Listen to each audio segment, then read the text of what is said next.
Please welcome Ilan Shem, representing our partners for the Women's Impact Award category.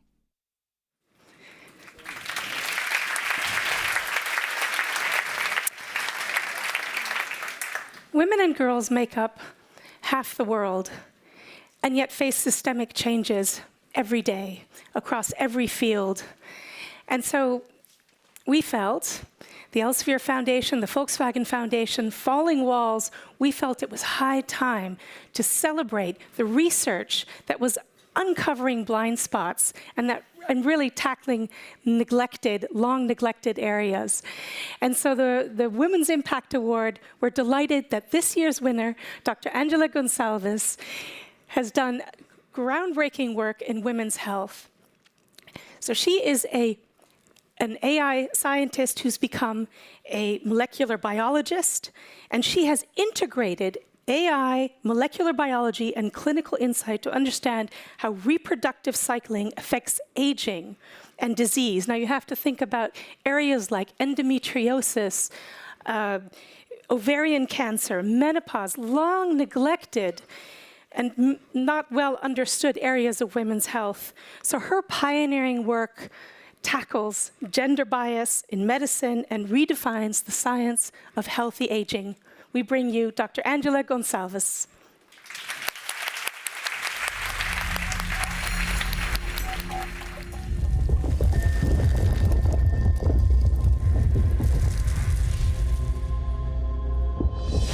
Breaking the wall of healthy aging in women.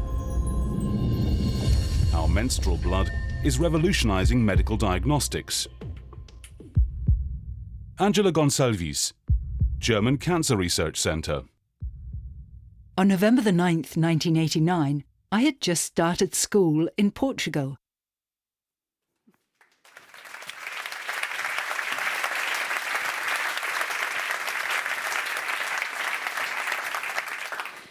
Thank you very much and good morning. Today I want to talk to you about menstruation. But don't worry, I've replaced all the blood in my slides with blue liquid. It's funny, isn't it? We can have all the blood we want in movies, but mention period blood in an advert, and suddenly women are secretly bleeding in shades of blue. This is silly, so I'm switching to red.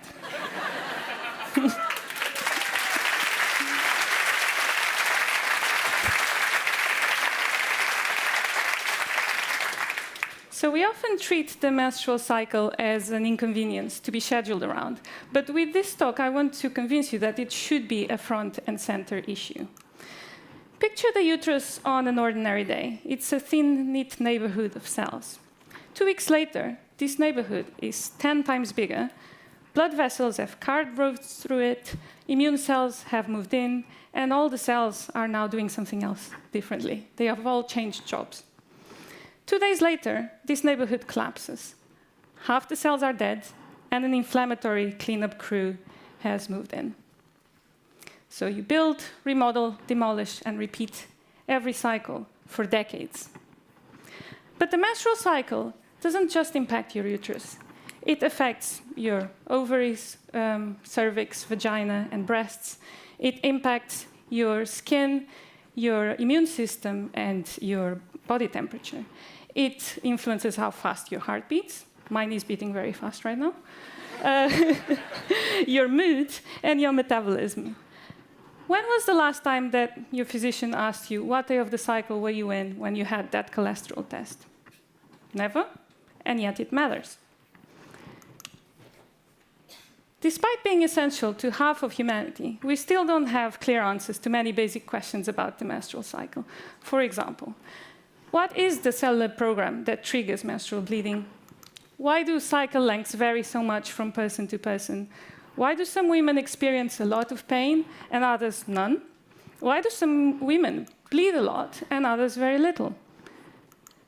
What is the causal link between obesity and disturbed menstrual cycles? What causes what?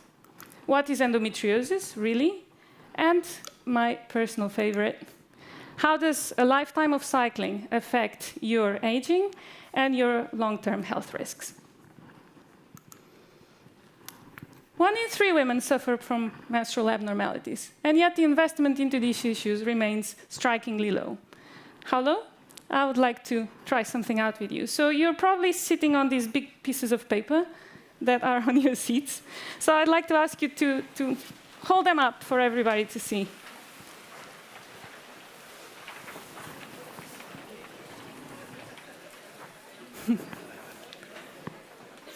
OK, thank you. So each one of you represents an interventional clinical trial in Europe at the moment.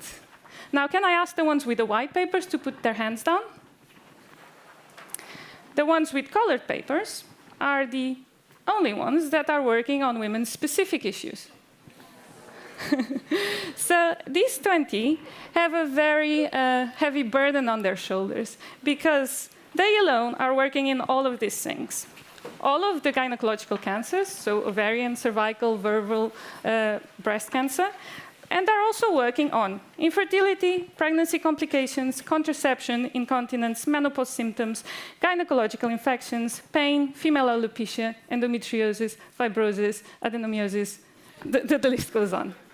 So that's 20 out of 400. That's the level of attention that's being given to these issues. This is an important health gap and something that's an opportunity to help a lot of people. So for the last 10 years, I've been working using cutting-edge molecular and computational techniques to study women's health issues. And today I want to tell you 2 stories, one about cancer risk and one about menstrual blood itself. So I'm a cancer researcher, and naturally I'm particularly concerned with ovarian and endometrial cancers. These cancers tend to be diagnosed very late in life, 15 to 30 years after menopause. And yet, one of their most important risk factors happens decades earlier, and it's the number of menstrual cycles you've had before you hit menopause. Epidemiological studies give us this statistic. Each additional year of cycling adds roughly 9% of uterine cancer risk. How much is that? Is that a lot? Let me put this into perspective for you. So an average Western European woman will start her periods at around age 12, will have 1.8 children, will spend 4 months without periods because of breastfeeding, and will reach menopause at the age of 50. So that adds up to 450 cycles in her lifetime, which is equivalent to 34 years of cycling. Now picture a hypothetical hunter-gatherer woman in the Paleolithic. She will start her periods later, she will have more children, and she will breastfeed them for longer, so that she accumulates only about 160 cycles in her lifetime. That's the equivalent to 12 years of cycling. That's 22 fewer years of cycling than an average woman today. So average women today have 2 times the risk of this Paleolithic woman, and the women that are at a higher risk these days have 5 times the risk. Now here's a mystery. Why is it that having more cycles leads or is linked to having more cancer? Is it because of repeated tissue injury and repair? Is it ovulation itself? Is it hormone exposure? We don't know the molecular details of this. And finding out, that's not just a curiosity. That's an opportunity for prevention. One reason we don't know many of these, we don't have answers to many of these questions, is because we scientists tend to spend most of our time looking at disease and very little time establishing healthy baselines. It's like we're trying to design a marathon training plan by only interviewing the runners that collapsed at kilometer 10. So we've been using a different approach. So instead of chasing disease, we've been modeling healthy cycling and aging in humans and in animal models.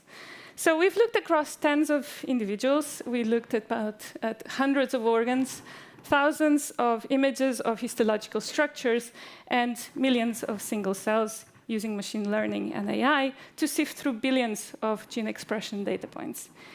And here's what we found. So we found that cycling generates an acute burst of inflammation, which is what we expected to see.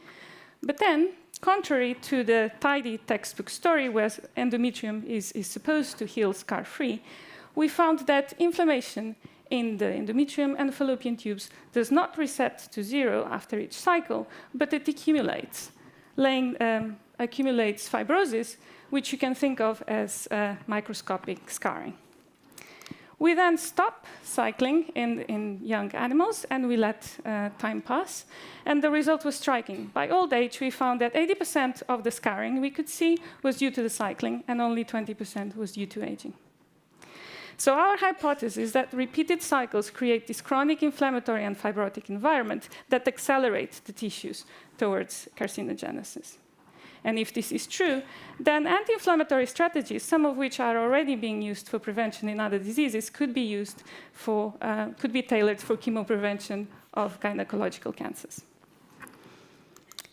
So studying healthy aging can be tremendously valuable for prevention. But how do we move on to do bigger trials more broadly in humans? After all, we simply cannot go around collecting invasive biopsies from healthy young women every month, right? So unless we use something that is already leaving the body. And I'm talking here, of course, about menstrual blood. So menstrual blood isn't just blood. It's a mixture of blood cells and blood plasma, but also cells from the endometrium and their secretions. Now, 10 years ago, we asked ourselves, can we use this blood for easily, at scale, in real life, for research and diagnostics? So we started running studies with healthy volunteers. So in the very first one, healthy volunteers self-collected menstrual blood samples using menstrual cups, and then they just deposited them in our institute's special boxes we had installed at our institute's toilets. That's it, so no clinic visit, no invasive procedures. They simply dropped off their samples, and the research team never even saw them. So back in the lab, we then measured how much blood can we get, how many live cells are in it, what cell types are in it. And we measured how much do these vary from person to person, and how much does it vary for a person from cycle to cycle. But most importantly, we wanted to know how do the menstrual blood samples compare to endometrial biopsies at the molecular level. And so we've measured both, we integrated them computationally, and we found that they line up very well. So in other words, menstrual blood is a realistic stand-in for an endometrial biopsy, which of course opens up very exciting possibilities, for example, in diagnostics. So moving on to applications in diagnostics, I'd like to say a few words about endometriosis.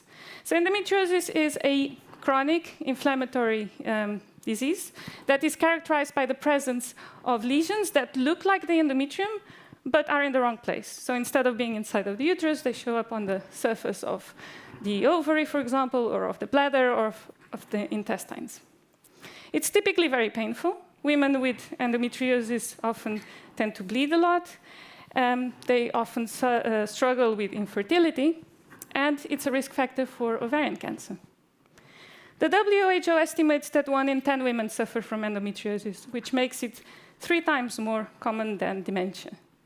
And yet it currently takes 7 to 9 years for a woman with symptoms to get a diagnosis. So we asked ourselves, can we use menstrual blood to help with this? Okay. So to find out, we enrolled a group of volunteers with endometriosis, and we found gene expression patterns that separate them from healthy controls, which now paves the way for us to validate these findings in larger scale studies. But the potential of endometriosis doesn't end here. Of menstrual blood doesn't end here. Menstrual blood is already being used for monitoring diabetes, and there is proof of principle that it can be used for HPV screening. And I'm also very excited because menstrual blood has the potential to also extend access to healthcare for women that live in areas of the world where invasive pelvic exams are still a barrier. So as you leave this venue today, I want you to think differently about menstruation.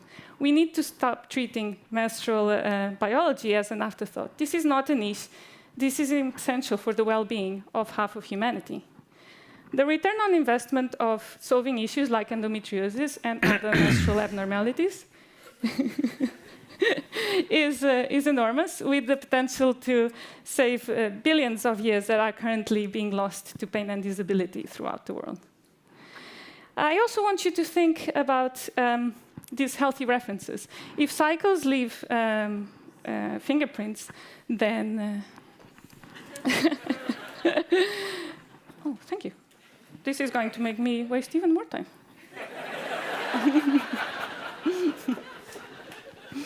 Then those healthy references are essential for prevention.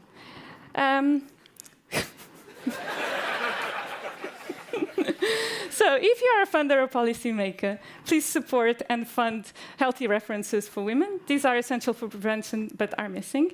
And if you are a scientist or clinician, include menstrual cycle phase into your experimental design.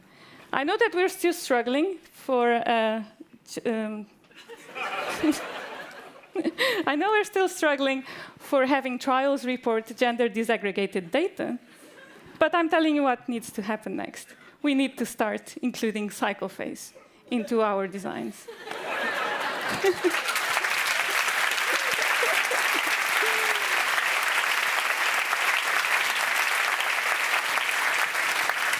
Can I take it?